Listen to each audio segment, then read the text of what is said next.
Steve Martin's second novella, The Pleasure of My Company, narrates the journey of Daniel Pecan Cambridge, a gentle 33-year-old man grappling with a combination of autism and obsessive-compulsive disorder. As Daniel's compulsive behaviors, routines, and rituals gain prominence in his life, he transforms into a recluse, isolating himself in his Santa Monica apartment. It is only when Clarissa, his student social worker, seeks his assistance that Daniel confronts the ghosts of his past and acknowledges his yearning for genuine human connection.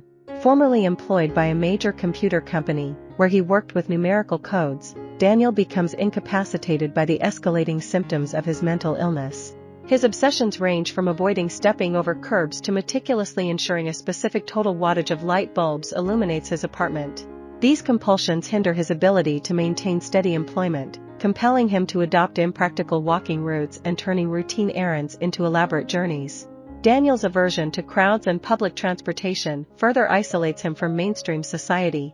Despite recognizing the impact of his habits on his life, he willingly confines himself within a controlled environment where he dictates the limited variables. He imposes order on the chaos of life, transforming messiness into organized grids and charts.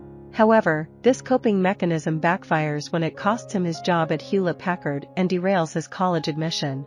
Daniel's eccentricities and social ineptitude extend to his struggle in forming relationships. He regularly weaves elaborate fantasies about women he encounters, such as Zandy, his pharmacist, and Elizabeth, a real estate agent managing apartments across the street. Despite his neurotic tendencies, Daniel possesses a self-awareness that renders him endearing. Steve Martin portrays Daniel's life as monotonous, characterized by repetitive behaviors that confine him within the walls of his apartment and the recesses of his mind. A culmination of factors, as implied by Martin, suggests that a significant portion of Daniel's mental illness can be traced back to the childhood abuse he endured. This trauma led him to withdraw into himself, constructing a protective barrier that shielded him from the outside world. The only respite from his internal struggles comes during his weekly visits from Clarissa, a student social worker whom he begins to see as his personal savior. Ironically, Clarissa, facing her own crises, seeks refuge in Daniel's apartment with her infant son, Teddy, escaping an abusive husband. This intrusion disrupts Daniel's meticulously built fortress, compelling him to navigate a new way of functioning and allowing others into his private realm.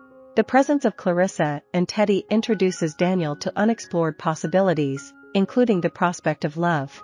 Although his relationship with Clarissa undergoes twists and turns, they never quite form the bond he seeks. Throughout the novel, Daniel confronts various situations that force him beyond his comfort zone, leading to a character arc characterized by genuine growth and development. From the seemingly simple act of crossing the street to participating in an essay writing contest, where he unexpectedly wins the title of Most Average American and faces the daunting task of delivering a speech to claim his $5,000 prize, an anxiety-inducing concept for him, each obstacle requires Daniel to overcome his aversions to the outside world. Another recurring character in the novel is Daniel's grandmother, a kind and elderly woman who communicates with him through letters and sends him checks. Her passing sends Daniel on a road trip, unraveling more about himself and his family history. Despite his oddball nature, Daniel, portrayed by Martin with a departure from his usual comedic style, emerges as a truly heart-wrenching character.